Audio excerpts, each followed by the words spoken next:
All right, good morning, everyone. Welcome to this morning's Brigade programming webinar about civic user testing groups. Really excited for this conversation. It's kind of not a continuum, but a similar track as to our user experience research and testing couple of webinars. We had one with Sid Harrell a couple weeks ago talking about that. And so to continue that, we have a great discussion set up here with Sonia Marziano and Chris Whitaker from Chicago, talking about their civic user testing group, how they pioneered that and have developed it over the past, how long has it been? 2 years? Yep, 2.5 years. 2.5 years. Awesome. We're also going to hear from Andrea Mode from Oakland. So Open Oakland has been just now starting a cut group as well for the past few months. And so they'll talk about getting that up and going, as well as hopefully there's someone from Chattanooga on the line that can talk about their experience a little bit as well. And then we also might have Mylene Garcia, who's from the city of Oakland, who can talk a little bit about the benefits of having the cut group from a government perspective.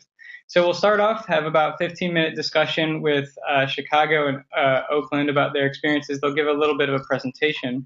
And we also have Colin MacArthur from the 18F, who's going to talk a little bit about how you can partner with 18F on some of their research and testing work as well.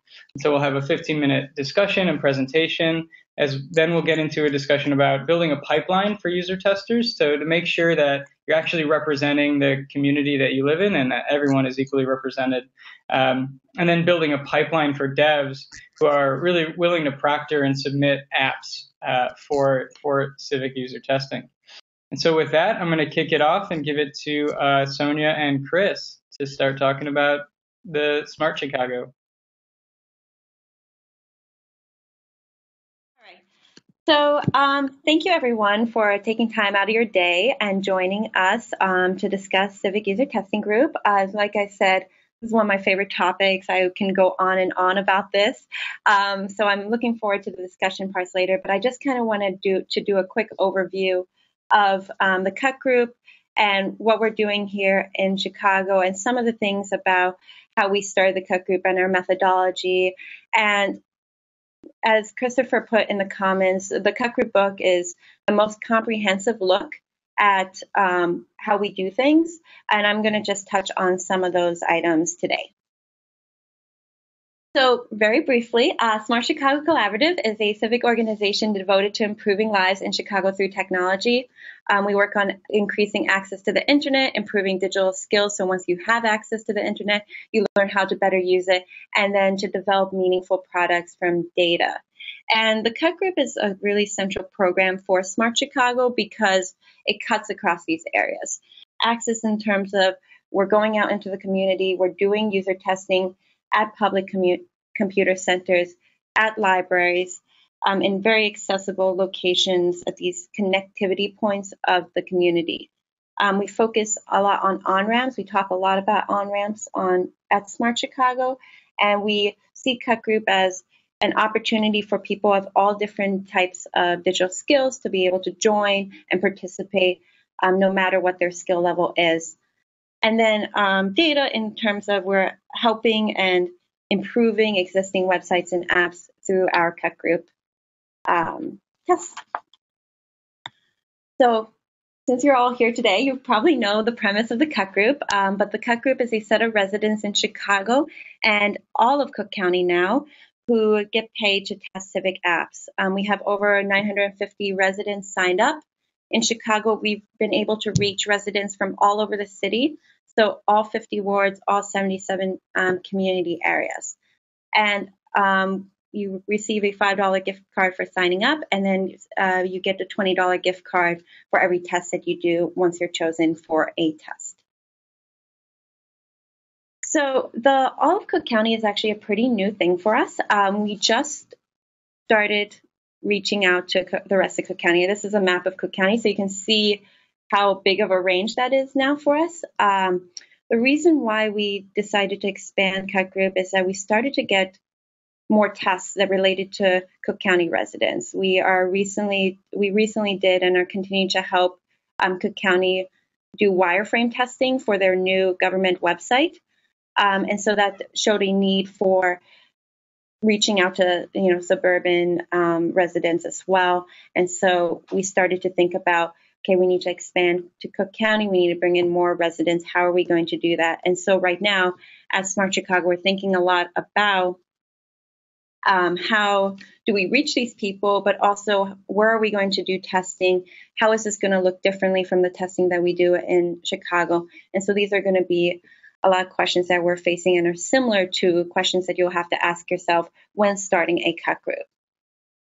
So we opened up cut group testing to residents of Cook County about 6 weeks ago. And I've only been able to get started with actual outreach like last week. And the reason for that is we faced a small problem. We had a spam bot issue that we had to defeat. And that was a big problem. We got all these fake form submissions, and we're thinking about ways of how to work around it, because they were valid addresses, they were valid emails, they were valid phone numbers, they just weren't real people. So we actually implemented a text verification system. So now once you sign up for Cut Group online, you get a text message just checking in and making sure that you're you, this is the right phone number. And so that's actually starting and promoting an interaction with these residents using text that we want to continue. We want to get better at communicating with cut group testers about text messaging, and I'll tell you a little bit more about that in a moment. So for our outreach and for our recruitment, we're going to do some basic just flyering, going into networks of organizations in these different cities and townships, and focusing on libraries, focusing on public computer centers first. That's what we did in Chicago when we first started, and then doing more outreach to more nonprofit organizations and other people. We're also going to do a refer a friend campaign. These have been pretty successful in the past, so using our current cut group base to get more cut group testers. And so we do, if you refer a friend, you get a $5 gift card. They get a $5 gift card. There's gift cards everywhere. People tend to really enjoy this, and we get a lot of signups through this method. And so we're hoping that people will send it to their families now that live in Cook County. So that's kind of our initial strategy. The big thing that we do is we always ask when we get a new test from the developer or the program manager or the project manager about who are their testers, or who do they want tested and who are their people. And then we try to bring them in to participate in Cut Group, not only for that test, but for future tests. So we're working with Cook County to try to do more outreach with their network so that we get more people that way. This was really successful. Before we tested in January an app called Roll With Me, which shows accessible transit routes in Chicago. And so we partnered with 8825 to get people from, people with disabilities, mobility issues, low vision, etc., to participate not only in that test, but to be part of the Cut Group. And so now we continue to get people who have disabilities, who have low vision, to participate in other tests, and their insight and their feedback is invaluable and something that we might not have done before if we didn't have that partnership and didn't make that connect for that specific test. And so I briefly talked a little bit about text messaging. We do have the verification, and we think that text messaging is actually going to be more and more important for the Cut Group. So the traditional method of signing up is people go online, they sign up through a form on cutgroup.org, and they will receive emails once there's a new test, and then we will ask them screening questions, and then we'll send out another email a few days later to check availability, and then we'll send an email maybe a day later confirming. So there's a lot of emails, and they kind of happen pretty quickly. We normally start recruiting only a week and a half to 2 weeks before a test, just because we feel that people have kind of confirmed their schedules at that point, and we are more likely to have a better turnout for a test. So we kind of do these fast, quick email after email after email when we have a new test. And what I continue to hear is that we're not necessarily reaching people that don't have regular access to the internet. So we want to incorporate text messaging so people not only sign up via text for a cut group, but also notify them via text of new testing opportunities, so that they're able to respond or at least know to check their email that a new test is coming up, or at some point we want to have them be able to respond via text back to us and let us know their answers to the different screening questions. So there's going to be some testing of how that's going to look and how that's going to work. But my hope is that we'll reach a new group of individuals that haven't been part of Cut Group, and then they're going to have an opportunity to give their feedback. And also, we want to incorporate a part where maybe we're teaching them about where the computer centers in their neighborhood are, or computer training and digital literacy training in their community if they don't have that regular access. So another access point for new testers, and something super important to us this year. So when testers sign up, I think it's very important that how we communicate with our testers. I think it's very interesting because we don't mix any other information about other programs via email. At Smart Chicago, we do a lot of stuff, and we are always looking for people for other things and other programs. But when you sign up for Cut Group, we're very, very specific that we're only going to tell you about Cut Group stuff. We're only going to share about Cut Group program-related things or new tests. And I think that that's helped us not get a lot of unsubscribes. We kept people in the program for a while. I mean, I've had testers recently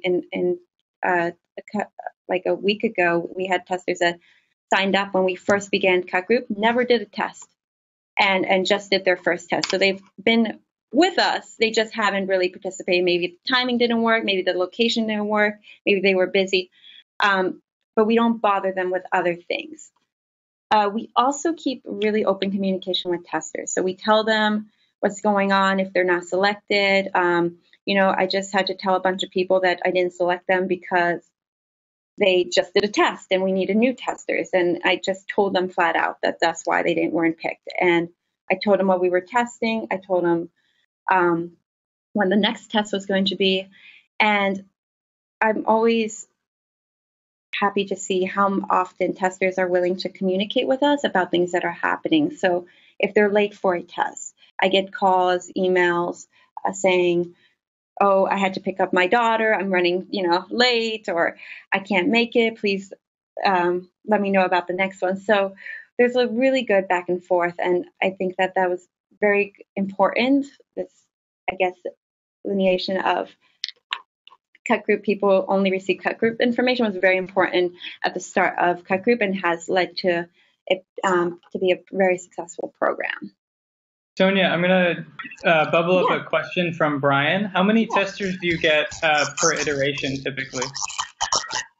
For each test, typically we do about 10 to 20. It depends on how we're testing or what we're doing. So for more remote tests, where we ask people, like recently we did a test for the Ventra Transit app. They just came out with a new app and they want to start testing with Cut Group testers first. We did 40, but we had a lot of remote people. We had it over 2 days, and that was part of the logistics and making sure that we got a big group of individuals for that test, but normally 10 to 20. Great. And is it always one product per session? Yes. Yeah. I'm going to see. Uh-oh. I don't know how to get out of this. Okay. Yeah, any other questions so far? Okay. Yes, and we do, This is what Christopher said. This is really a resource to developers. So we offer for free. We get a bunch of interest for testing all the time. And yeah, we focus one session on one test with about 10 to 20 people. Great. Okay, fantastic. Well, hello, my name's Colin MacArthur, and I'm part of the experience design team at 18F. Also on the call today is Meghna Kandakar. She is also on our experience design team. And we just wanted to take a quick minute to briefly say what 18F is, and then in general say that we would love to work with cut groups to find people to test some of the products that we're working on. So Meghna, you have a couple quick slides we're going to share, right? Oh, yeah, I think you're muted there. Okay. Hi. That's better. Yeah, let me just, so I'm Meghna. I'm also from 18F, user experience designer. And let me just start this presentation.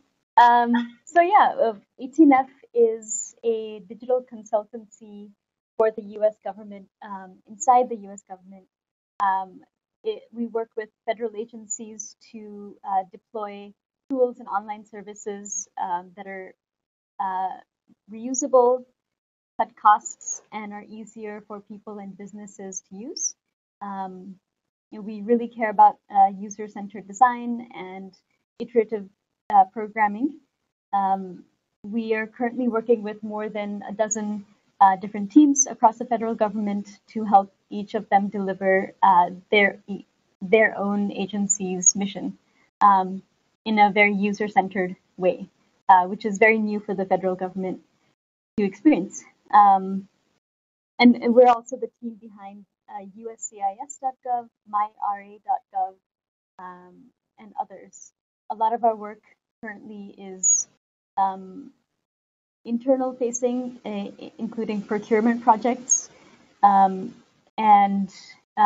for people within the government to communicate with each other. But a lot of our projects that are upcoming, perhaps later this year and into 2016, are public facing.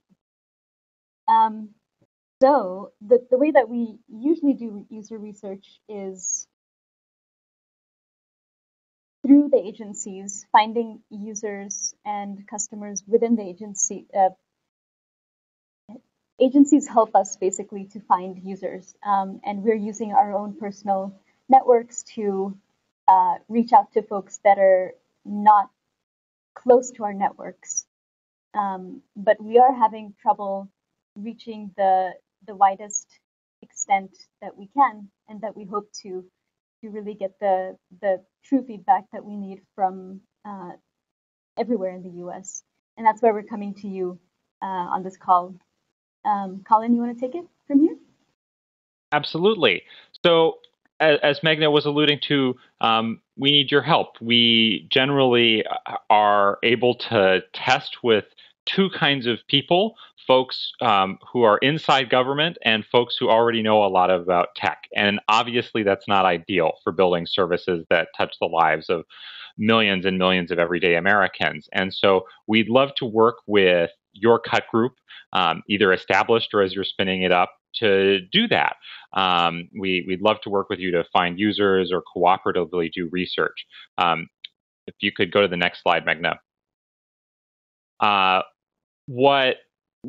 So we really understand that the process of finding people and recruiting them is hard. And so when you help us find people and connect us with people, we definitely want to give something back that helps you.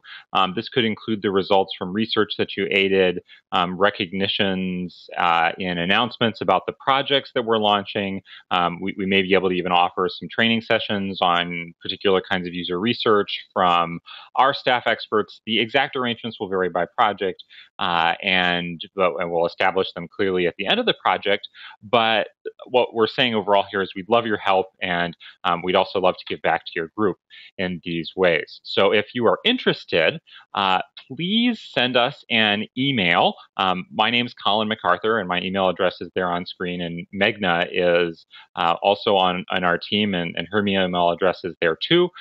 We would love to start working with 2 or 3 cut groups as soon as we can. Send us an email if you're interested in learning more or working with us, and we'll set up a time to chat. And we'll also continue to answer questions in the chat channel as things go by here. So thanks for giving us a little moment to talk here, and I would hand it back over to other folks. Great. Awesome. Thank you again. Sonia, why don't we kick it back to you? That seemed like a breaking point, and you were just scratching the surface.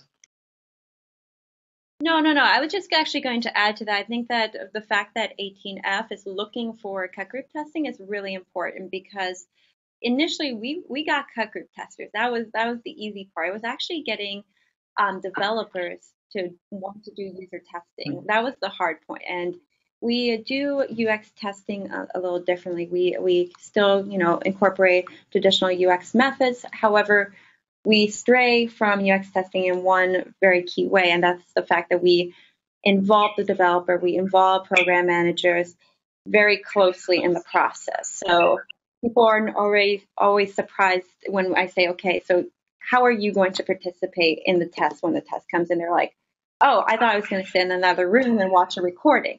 And that's not the case. There's no two-way mirrors. This is really about community engagement. So sitting in the room, sitting one-on-one is probably the most valuable experience you can have from a cut group test. So I think that at first it was hard getting people excited about cut group from the developer community. And we just started, I would say, at the beginning of this year, really kicking it off, where we are constantly now getting people to want to do cut group testing. But that was the hurdle. We did presentations, we talked with developers, we informed them about this resource, but it was really getting them to commit and having them participate. And then for me too, a lot of what I'm working on this year is I have developers, I have project managers involved. They're like, okay, I'm all about this. I will proctor, or I will observe, or I will be in the conversation. And now I'm starting to do trainings with them on how to proctor, how to set up user testing, how this is going to look. And I think that's a really good skill development for the developers themselves, and hopefully something that they can take away to other testing opportunities and better understand the importance of usability testing early on in the process. All right, so jumping in. So we've done 19 tests. Hopefully you're looking at my slides. And we've done all sorts of websites, apps, topic areas like health, education, social services. And we've done all different types of styles. So we've done some tests that are more focus groups. We just did our first wireframe test, which was pretty great.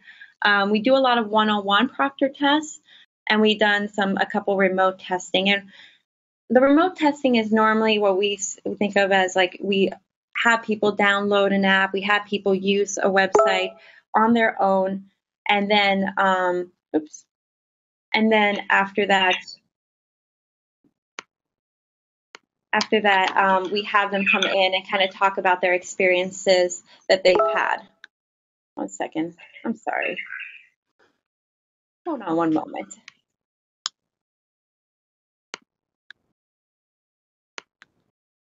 Just too popular. I'm very sorry about this. It's going to drive me nuts. All right. Extensions. Where are those? Not enabled anymore. Very good. All right. Can you see my PowerPoint still?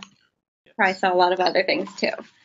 All right, so remote testing, we think about that more of, using the app in your day-to-day and then coming in and kind of talking about it afterwards. And we publish all of our methods, our questions and results online. We do blog posts for tests, and then we also published the cut group book. And then, as I mentioned before, we really use this new test opportunity as a way to connect with new networks of individuals. So the cut group, we say, has three main components. So UX testing, digital skills, and community engagement. As I mentioned a little while ago, it was a hurdle getting more and more developers involved or wanting this service. Now we've kind of we're in a groove with people wanting to have more usability testing and different, not only for their finished website, but now people are starting to think about using cut group during the early stages of building a website or application and kind of using us for that. So this is UX testing. We definitely get really good feedback. We get really good quantitative and qualitative information for developers. And then again, we stray from the basic design principle about requiring the developer to participate in the test. And I would say when starting a cut group, I mean, you do not need to necessarily be a traditional UX person. I wasn't. I've done many tests though. And I continue to learn and build on what I've learned from previous tests and just kind of get better. So while you do need to research and understand, different methods of UX testing, you don't need to be the user experience person in your group necessarily. It's helpful, but that's not absolutely necessary for starting this. This is mainly about talking to people, listening to people, more importantly, and then taking their feedback and translating that to developers to use. So the second component about digital skills, I think this is important when thinking about starting a cut group because you have to have a very inclusive environment to have people with all different skill levels to come in and participate and not just reach the usual crowd, I guess. I would say that if you're using Twitter to recruit, you might only get Twitter users, and not everyone uses Twitter, and you have to go out into the community and recruit face-to-face with people and one-on-one and go to them in the communities. Anyways, that's one big reason why we're including text messaging and trying to think about how to incorporate text for cut group. And then when people actually participate in tests, it is building on digital skills because it's introducing people to new websites and technology. And then on the other side of that, developers learn how to conduct UX tests on their own.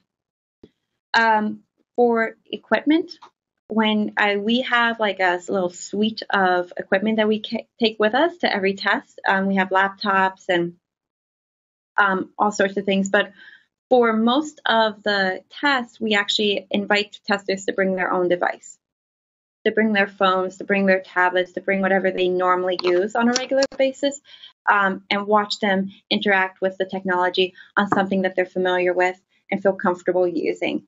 I think we learn a lot about tricks or different ways people might finish a task that maybe might not be the most direct way for us, but this is what they do. This is how they normally interact with technology and with the internet.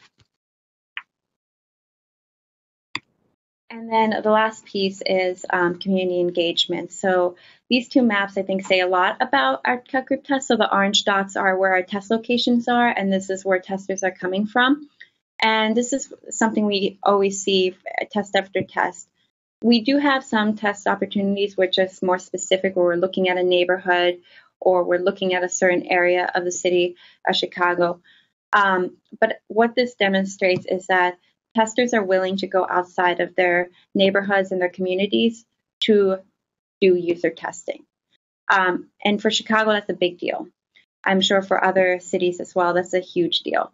A lot of these people take trains and buses to come to a test. And that means a lot to me as a person who runs the cut group, because it really showcases how many people where people are coming from, but also how important they feel that their feedback is to this process. I always get asked, well, are people just coming for their $20 gift card? I would say that we typically tell people that a test is going to last anywhere from 30 to 45 minutes. And I've had testers time and time again stay an hour and a half, stay close to 2 hours, just talking about the website, talking about their experiences.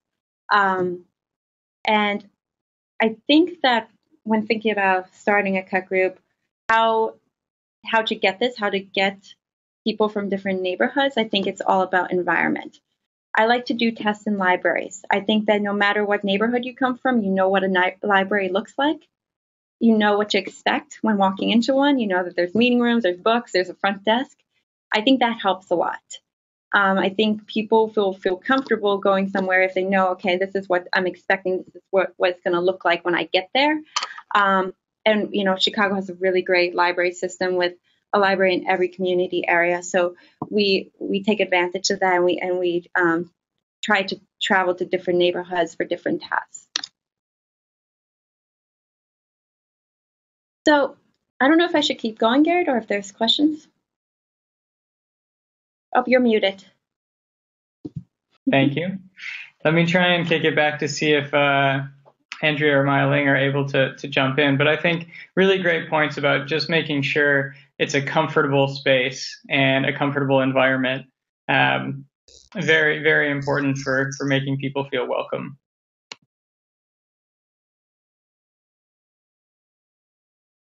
Hi, this is Andrea. Welcome. Hi. Unfortunately, I only have a couple of minutes left before I have to leave, but thanks for inviting me to join this forum. I wanted to just say a little bit about our experience over the past year, starting a cut group at Open Oakland. Just to say a little bit about our scale, comparing what we're doing to what Sonia just told you about Smart Chicago Collaborative. We launched our cut group at the very end of 2013. We've been growing it by means of recruiting efforts in the Oakland Public Libraries, posters and flyers, much the way Sonia described. And so far, we have 174 cut group members, and we're now in our second or third round of, we are now testing our second or third Open Oakland project, depending on how you count them. And kind of the reason that I think we're working on somewhat of a different scale is that we're an all-volunteer effort. So we have we have me and a core of, I would say, 5, 6, 7 Open Oakland volunteers who have been working, building the cut group on a regular basis.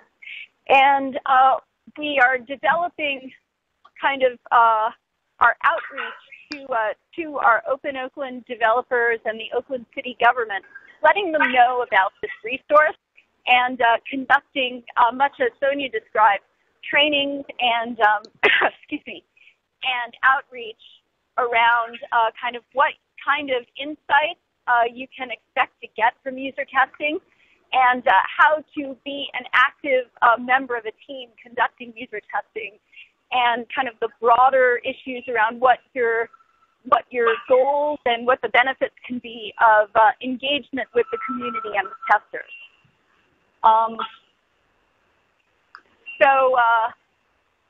Let's see. And so I would love to take any questions about getting things started.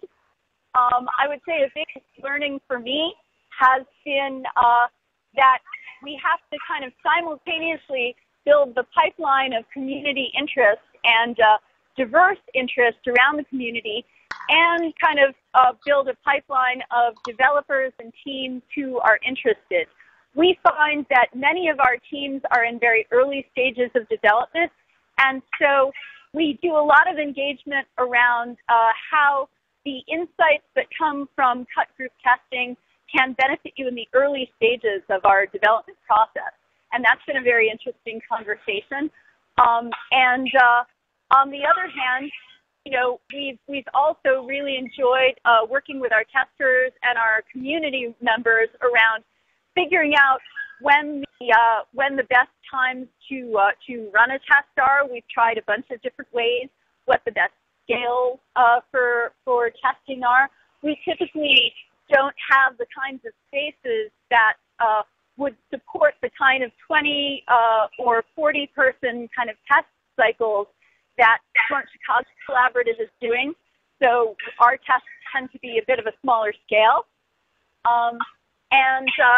We've been learning a lot about kind of the right size groups, the right times of day, and managing our volunteer capacity around testing.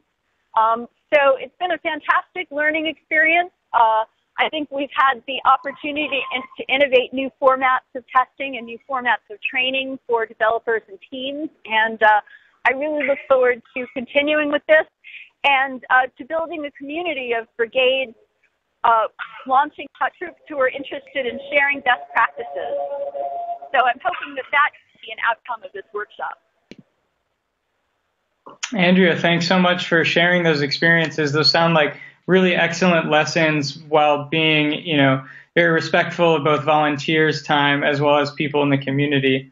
And I think we can start, hopefully, this discussion on a channel, maybe a designated Slack channel, to start sharing lessons learned from these processes. Does anyone have questions for Andrea for getting the cut group started on a volunteer capacity?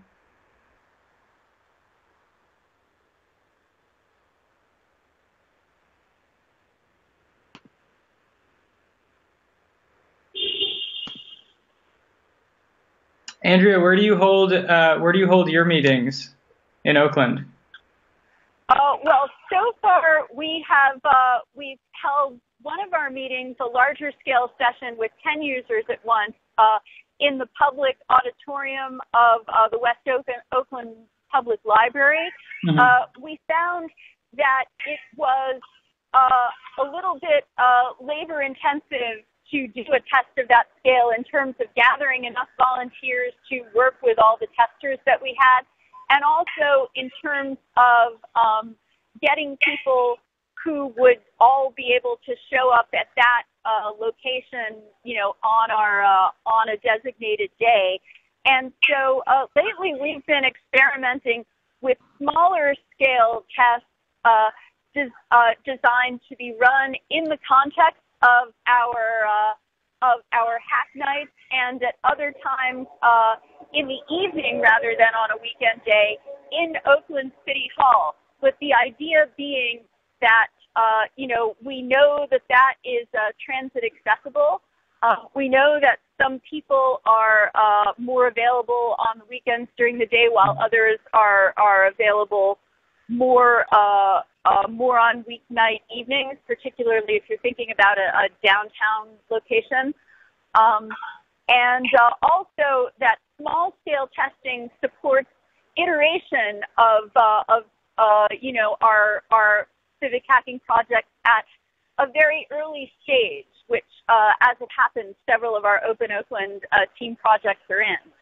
So that's been a very different way of having the conversation with users, of gathering insights, and of kind of trying to meet users where they are in terms of availability.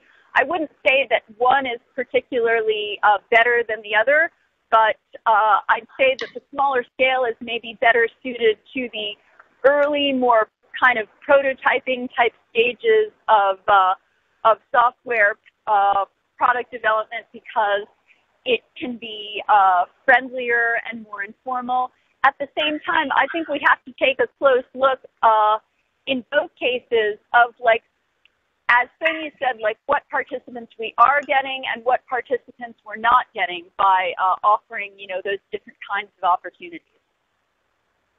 Excellent. And we have a question about the testing events overlapping with Brigade Hack Nights. Am I assuming that they do not for you? Well, so they overlap. So far, we've done them to overlap with a portion of Brigade Hack Nights. Great.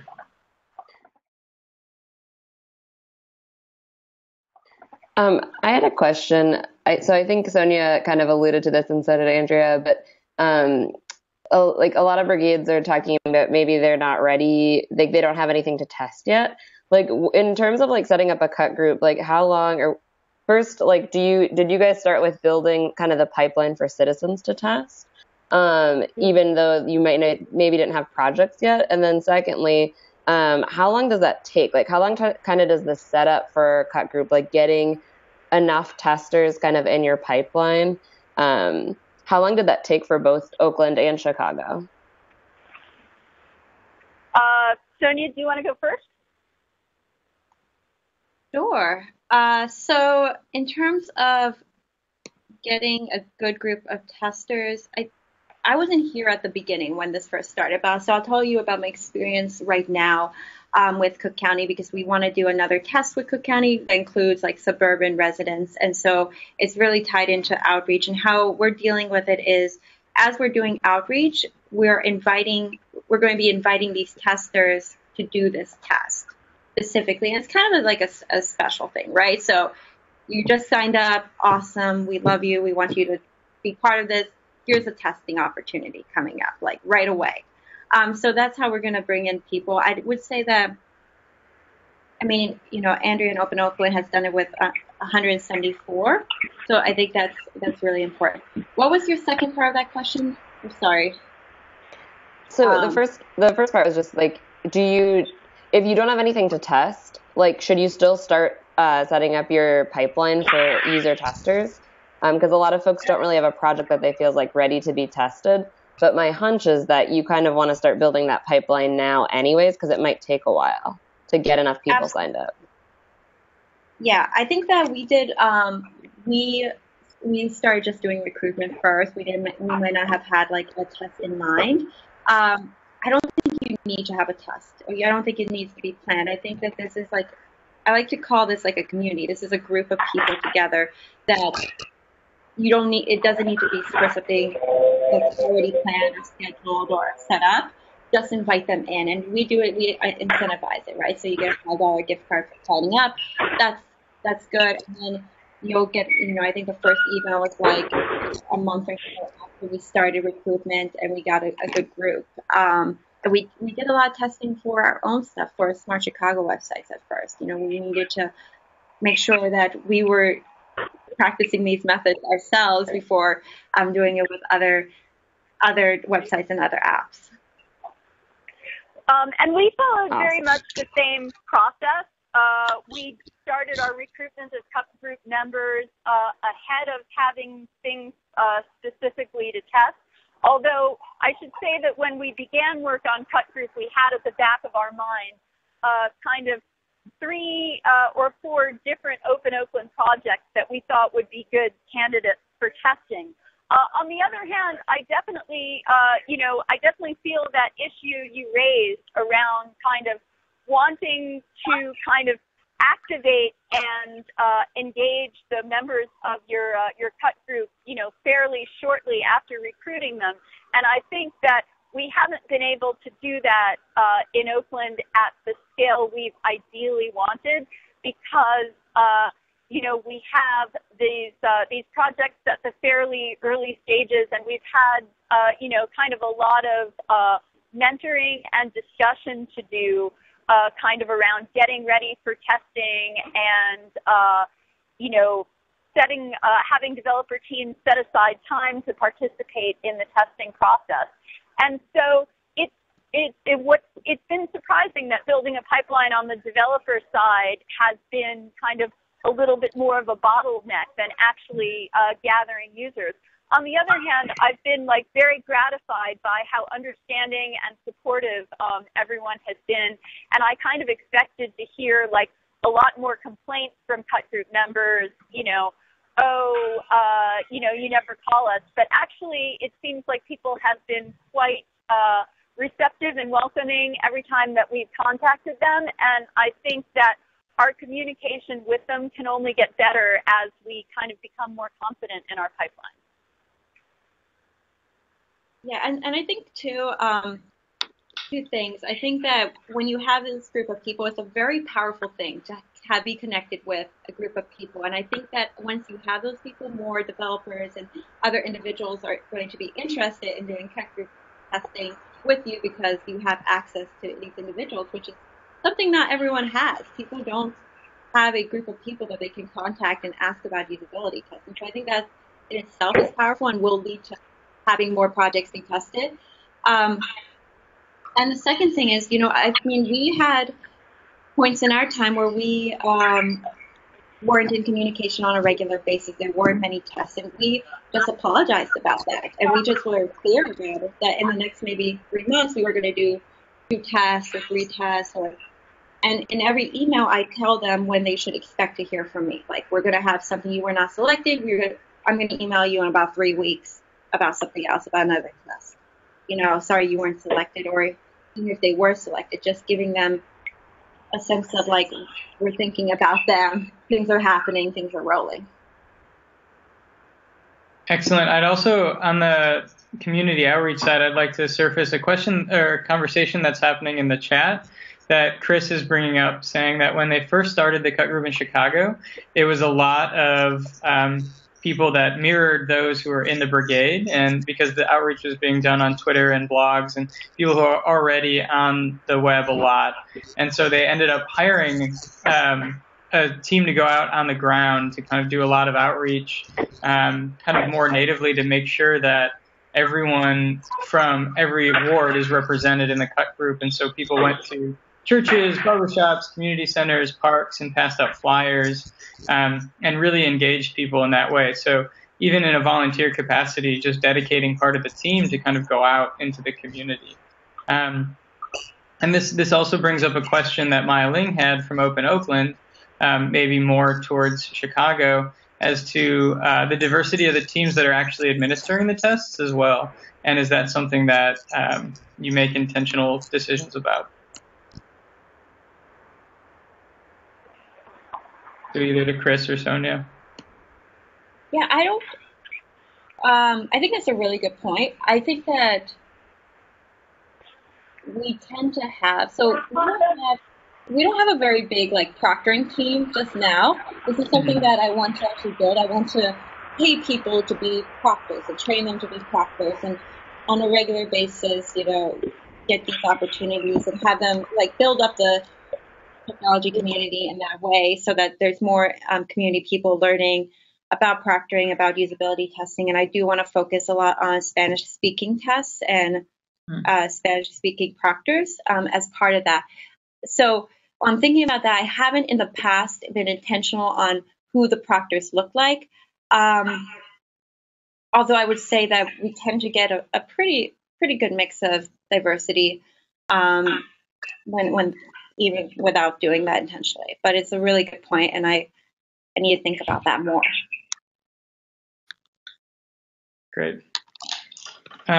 So what's kind of like a big lesson you would give to someone, or a big piece of advice just trying to start a new cut group, either Sonia or Andrea? I would say go for it. I mean, I think that a lot of people say there's always a reason not to do it, right? It's a lot of work. It's hard. You have to recruit. You have to send out gift cards. You have to, email. You scout locations, write the test, do the analysis. I mean, it's a lot of work. I think, though, Smart Chicago we lay down a really good foundation. We talk a lot about what we do and how we do it as a starting point, but a lot of that has been a learning process. We do tests in a different way than when we started. We have different systems in place. We're thinking about different things to get more people. There just had to be that point where you have to try it and see the importance of doing this at your city, in your city, and in your communities. So that's a go team kind of response. Mm-hmm. And I would say that in contrast to a lot of particularly the coding activities and the software and project development activities that we had done in the Oakland Brigade before that, and even the events, building a cut group is very kind of coordination intensive. It brings, happily a lot of new people in to be involved in something. It has a lot of moving parts to it and a lot of times and schedules. So just be ready to do a lot of kind of front-end education and planning and coordination. But at the same time, don't be afraid that it can only work if you do it on a giant scale. Obviously, growing your participation is going to have the benefit of growing your diversity and your accessibility, and that's definitely a place that we want to get to, and we really admire where Chicago is, and we want to grow. But at the same time, I think that there's also a benefit to growing slowly, to approaching your cut growth activities from the point of view of it being a pilot, and to just kind of not be afraid to start small, and know that there's always more inclusive that you can get, and not be complacent about that, but also grow as your capacity grows. Excellent. I think that's all really great points, and they even address a question that came up from Amelia from San Francisco, asking about how do you recruit participants to help run the cut groups. And I think you guys just said it, like, go ahead and you got to do it. Just someone who really has the organizing capacity and abilities to bring people together and get excited about it. Mm-hmm. And I think if you look out for those people, you find them. And sometimes, at least in our experience, they're even the people who have been coming to Brigade meetings and don't necessarily know where they fit in Brigade efforts. And suddenly they see something like, oh, I love to engage people. I love learning from people. This is my project. Great point. So, Andrea, real quick, do you guys give out gift cards? And if you do, how are they funded? Yes, we do. We were funded for our initial growth of the cut group through the CAPER Foundation, and now we're looking around for different funding sources, because we did what Smart Chicago did in the sense of giving people gift cards upon sign up, and we only had so much budget for that.